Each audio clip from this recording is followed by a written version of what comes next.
تر الظالمین مشفقین مما کسبوا، تم دیکھو گے قیامت والے دن ظالموں کو کہ وہ ڈر رہے ہوں گے اپنے کرتوتوں کے سبب جو دنیا میں انہوں نے کمائے تھے۔ یہ دنیا میں بھی یعنی جو لوگ برے اعمال کرتے ہیں جب ان کی عدالت میں پکڑ آتی ہے تو وہ اندر سے ضمیر ان کو خود ملامت کر رہا ہوتا ہے کہ اب تو مارے گئے، اب پکڑ کے سوا کوئی چارہ نہیں۔ اور پھر اللہ کی عدالت جہاں کوئی چھڑوا نہیں سکتا، کسی کی دھوں زبردستی نہیں ہے، کوئی جھوٹی گواہی قبول نہیں ہو سکتی، کوئی سفارش قبول نہیں ہو سکتی، جب اللہ تعالیٰ کی بارگاہ میں کو پکڑا جائے گا تو وہ دل ہی دل کے اندر ڈر رہے ہوں گے، لرزاں و ترساں ہوں گے۔ وَهُوَ وَاقِعٌ بِهِمْ، جبکہ وہ عذاب ان پہ واقع ہو کر رہے گا۔ یعنی ڈرنے سے یہ نہیں ہوگا کہ وہ کبوتر کی طرح آنکھیں بند کر لینے سے عذاب غائب ہو جائے گا، وہ جو ڈر رہے ہوں گے وہ واقعی ان کے ساتھ ہو بھی جائے گا۔ دنیا میں تو اکثر اوقات انسان مختلف خدشات یعنی سوچتا ہے، بعض اوقات ہو بھی جاتے ہیں، بعض اوقات نہیں بھی ہوتے ہیں، لیکن آخرت کے بارے میں کوئی یہ نہ سمجھے کہ جس طرح دنیا میں اللہ نے چھوٹ دے دی تھی، پکڑ نہیں فرمائی تھی، آخرت میں بھی اس طریقے سے ڈھیل مل جائے گی۔ نہیں، آخرت کے دن تو اللہ تعالیٰ نے اپنا نام ہی رکھا ہے، لمن الملک اليوم، آج کے دن کس کی بادشاہت ہے؟ للہ الواحد القہار، اس اکیلے قہار کی بادشاہت۔ اللہ نے قیامت کے دن اپنا نام غفور الرحیم نہیں رکھا ہوا، قہار رکھا ہوا، چھایا ہوا سب پر۔ اور ظاہر حقیقت ہے کہ ہزاروں سال کی انسانی تاریخ میں اللہ تعالیٰ نے صبر فرمایا ہے۔ بخاری مسلم کی حدیث ہے کہ اللہ تعالیٰ سے بڑھ کر کوئی صبر کرنے والا نہیں ہے۔ لوگ اس کے لیے اولاد تجویز کرتے ہیں، اسے گالیاں دیتے ہیں اولاد تجویز کر کے، لیکن پھر بھی ان کا رزق بند نہیں کرتا۔ سب سے بڑھ کر صبر فرمانے والا اللہ ہے، لیکن یہ صبر اس دنیا کی زندگی تک ہے۔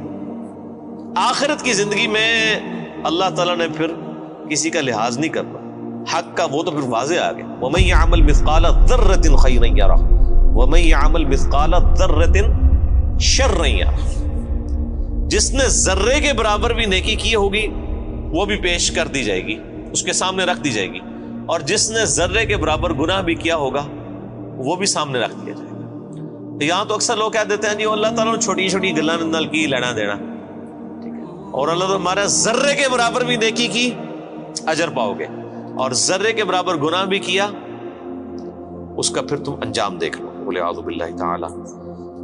اللہم اجرنا من النار، اللہم اجرنا من النار، اللہم اجرنا من النار، اللہم من احییتہ منا فاحیہ علی الاسلام ومن توفیتہ منا فتوفہ علی الایمان۔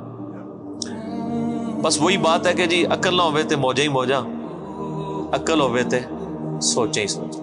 جسے عقل نہیں ہے اسے نہیں پتا کہ اللہ تعالیٰ کتنا ڈاڈا ہے۔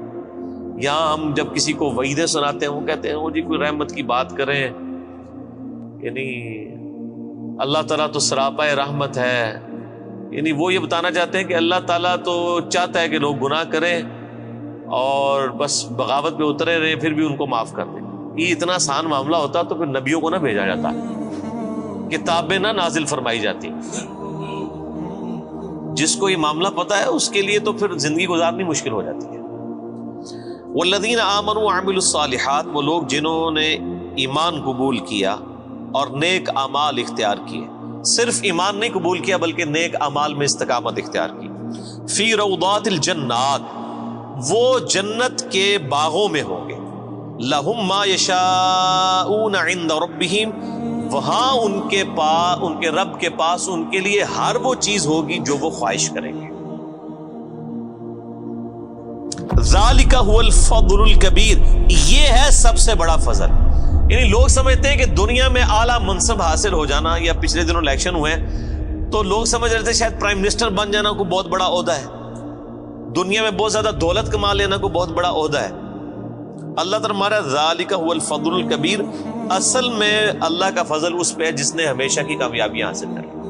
اور لاجیکل بات ہے میرے بھائی، ایک بندے کو بتایا جائے کہ آپ کو اتنی ساری ایفرٹ کے اگینسٹ جو ہے وہ 3 منٹ کے لیے جو ہے وہ بادشاہی ملے گی، اور دوسرے کو بتایا جائے کہ آپ کو اتنی ہی ایفرٹ کے اگینسٹ ہمیشہ کی بادشاہت ملے گی، جس میں موت بھی نہیں آئے گی، جس میں زوال بھی نہیں ہوگا، جس میں بڑھاپا بھی نہیں آئے گا، جس میں بیماری بھی نہیں آئے گی، تو کون سا بیوقوف آدمی ہے جو یہ 3 منٹ کی، اور یہ 3 منٹ کی زندگی آخرت کے مقابلے پہ، آخرت کا جو ایک دن ہے وہ 50,000 سال کا دن ہے، قرآن حکیم میں آیا سورۃ الحاقہ میں۔ تو آخرت کا جو ایک دن ہے اس کے مقابلے پہ 60 سال کی زندگی 3 منٹ بنتی ہے آلموسٹ. ابھی آخرت کے بعد جو جنت اور دوزخ کا فیصلہ ہونے والا ہے وہ تو صحیح مسلم میں حدیث ہے کہ کوئی شخص سمندر میں انگلی ڈبوئے, سمندر میں جو انگلی ڈبونے سے اس کی انگلی پہ پانی لگتا ہے وہ دنیا کی زندگی ہے, اور سمندر آخرت کی زندگی, انفینٹ لائف. تو اصل میں کامیاب وہ ہے جو وہاں پر کامیاب ہو گیا, اصل عقل مند وہی ہے. ذالک الذی یبشر اللہ عبادہ الذین آمنوا, یہ ہے وہ جنت جس کی خوشخبری دیتا ہے اللہ تعالیٰ ان لوگوں کو اپنے بندوں میں سے جو ایمان لائے, وعملوا الصالحات, اور نیک اعمال بھی کیے. قرآن پاک میں کہیں بھی جنہوں کہتے ہیں چھڑا ایمان کدھر بھی نہیں ذکر ہویا, خالی ایمان جو کچھ بھی ہے اللہ تیرے محبوب کی امت سے ہے, نہیں.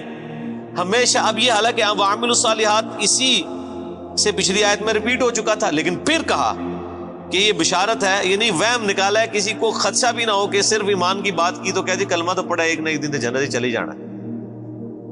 ٹھیک ہے نا جی, وہ تو صحیح بخاری کی حدیث ہے, میری پوری امت جنت میں جائے گی سوائے اس کے کہ جس نے خود ہی جنت میں جانے سے انکار کر دیا. تو صحابہ نے پوچھا یا رسول اللہ صلی اللہ علیہ وسلم کس نے انکار کیا؟ تو آپ نے بڑا سمپل جملہ ارشاد فرمایا کہ جس نے میرا حکم مانا وہ جنت میں جائے گا, اور جس نے میری نافرمانی کی اس نے جنت میں جانے سے انکار کر دیا. یعنی ایک جملے میں پورا دین کور کر دیا. یہاں پہ لوگ کہتے ہیں او جی وہ جناب وہ داڑھی چ اسلام دے نہیں ہے نا جی, اور صرف نمازیں ہی تو اسلام نہیں ہے نا. تو کون کہہ رہا ہے کہ صرف داڑھی اور نمازوں میں اسلام ہے؟ لیکن اسلام میں تو یہ ساری چیزیں موجود ہیں. اسلام میں داڑھی بھی ہے, اسلام میں نماز بھی ہے, اسلام میں حقوق اللہ بھی ہیں, حقوق العباد بھی ہیں, بیویوں کے حقوق بھی ہیں, ماں باپ کے حقوق بھی ہیں, اللہ کے بھی حقوق ہیں. تو یہ ساری کی ساری ٹوٹل پیکج مل کے جو ہے وہ اسلام ہے نا. ادخلوا فی السلم کافہ, اے ایمان والو اسلام میں پورے کے پورے داخل ہو جائے. یہ جو لولا لنگڑا اسلام لیے پھرتے ہیں نا, کسی نے صرف وہ خدمت خلق کا اسلام پکڑا ہوا ہے, کس نے وہ یعنی داڑھی کا اسلام پکڑا ہوا ہے, کس نے صرف پگڑی کا اسلام پکڑا ہوا ہے, کسی نے صرف نماز پڑھنے کا پکڑا ہوا ہے اسلام, باہر نکل کے ساری بےایمانیاں کرتے ہیں. یہ جزوی اسلام اللہ تعالیٰ کو نہیں چاہیے. اس اسلام کی تو مثال کسی شخص کے ایسے نامہ اعمال کا تالاب ہے کہ جس کے اندر مسلسل گٹر کا پانی گر رہا ہے, وہ صاف ستھرا پانی کسی کے کوئی کام نہیں آئے گا.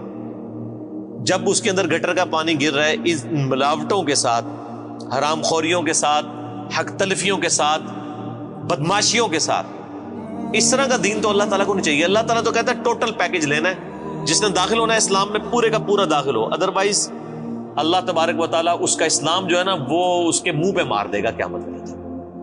جن لوگوں نے نبیوں کی صحبت کی ہوئی, اگر انہوں نے بھی ٹرو رسپانس نہ کیا ان کی پکڑ ہو جانی ہے, باقی تو کسی کھاتے میں نہیں. تو اللہ تعالیٰ بارہ کہ اس کی بشارت دیتا ہے اللہ تعالیٰ اہل ایمان میں سے اپنے ان بندوں کو جو ایمان لائے اور نیک اعمال اختیار کیے.